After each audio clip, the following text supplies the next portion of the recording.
پھر 9 مئی ہوا اور پھر مراد راس نے ایک پریس کانفرنس کر دی. پریس کانفرنس کرنے کے بعد پولیس نے اور جہاں سے بھی یہ فیصلہ آنا تھا 23 کاز جو ہیں ان کو سامنے تو رکھا، مگر مراد راس کو این او سی دے دیا گیا آزادی کا، این او سی دے دیا گیا عزت کا، این او سی دے دیا گیا آزاد سانسوں کا، اپنی فیملی کے ساتھ رہنے کا. یہ وہ باقی کے لوگ جو ہیں انہوں نے کوئی پریس کانفرنس نہیں کی. سال سوا سال ہونے والا ہے، جیلوں کے اندر سڑ رہے ہیں اور سختیاں برداشت کر رہے ہیں. عمر سرفراز چیمہ کی حالت بہت زیادہ خراب ہے، ڈاکٹر یاسمین راشد کی حالت بھی کچھ زیادہ اچھی نہیں ہے، مگر چونکہ یہ پریس کانفرنس نہیں کر رہے، چونکہ یہ گواہی دینے کے لیے تیار نہیں ہیں، تو اس لیے جیل کی سختی ان کے لیے ہے. اندلیب عباس صاحبہ جو ہیں وہ پی ٹی آئی میں بڑا بڑھ چڑھ کے اپنی صحت سے زیادہ ہمیشہ کرتی رہی ہیں پارٹیسپیٹ، لیکن جس وقت یہ پورا پراپیگنڈا ہو رہا تھا یا جس وقت یہ سب فستائیت ہو رہی تھی اس میں اندلیب عباس صاحب کو بھی آزادی کا این او سی ملا. حالانکہ جس گاڑی کی چھت پہ بیٹھ کے اندلیب عباس صاحبہ یہ بڑے بڑے نعرے لگا رہی تھی اس کو ڈرائیو کرنے والی ختیجہ شاہ تھی. ختیجہ شاہ کی جگہ جیل میں اس لیے بنی کیونکہ وہ پی ٹی آئی چھوڑنے کے لیے تیار نہیں تھی، خان کے خلاف جانے کے لیے تیار نہیں تھی، کوئی پریس کانفرنس کرنے کے لیے بیان دینے کے لیے تیار نہیں تھی.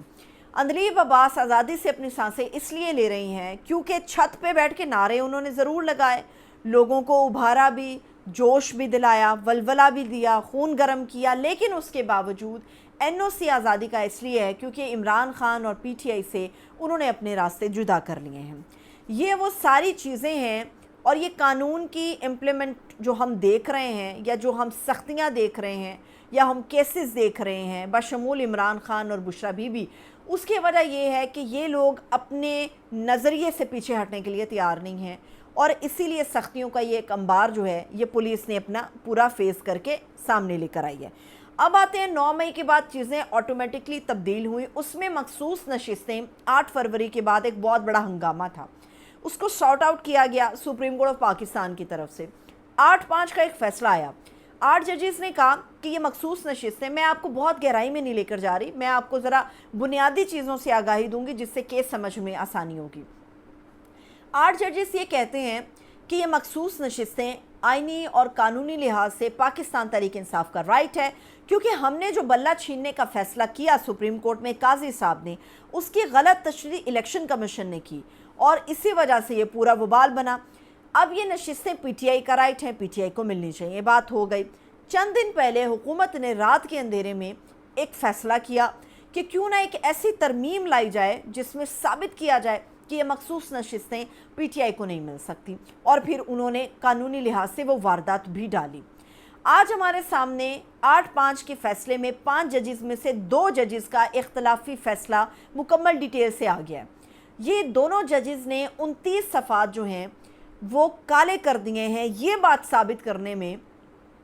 کہ یہ فیصلہ درست نہیں ہے. 8 ججز نے جو فیصلہ کیا وہ کس حیثیت میں کر دیا، اور یہ وہ ساری چیزیں مینشن کرنے کے ساتھ ساتھ یہ 2 ججز یہ بھی لکھتے ہیں کہ کوئی بھی ریاستی ادارہ ایسے عدالتی حکم کا پابند نہیں ہے جو آئین سے مطابقت نہ رکھتا ہو. سوال یہ ہے، جو سب سے امپورٹنٹ چیز ہے، وہ اختلاف تو کر رہے ہیں 8 ججز کے اکثریتی فیصلے کو ماننے کے لیے تیار بھی نہیں ہے، مگر اپنے اس 29 صفحات میں انہوں نے کہیں پر یہ مینشن نہیں کیا کہ کیا ایسی ٹھوس وجہ ہے کہ ان 8 کے فیصلے کو ریاستی ادارے کو تسلیم نہیں کرنا چاہیے، یعنی کہ یہ مخصوص نشستیں پی ٹی آئی کو نہیں ملنی چاہیے. اب یہ اختلافی فیصلہ آ گیا ہے، مگر جو سب سے بنیادی چیز ہے وہ 8 ججز کا یا اکثریتی فیصلہ ہے جس کی تفصیل ابھی تک ہمارے سامنے نہیں آئی، جس کا سامنے آنا سب سے زیادہ ضروری ہے. اب سوال اٹھتا ہے کہ اس اختلافی نوٹ کے بعد کیا ہوگا.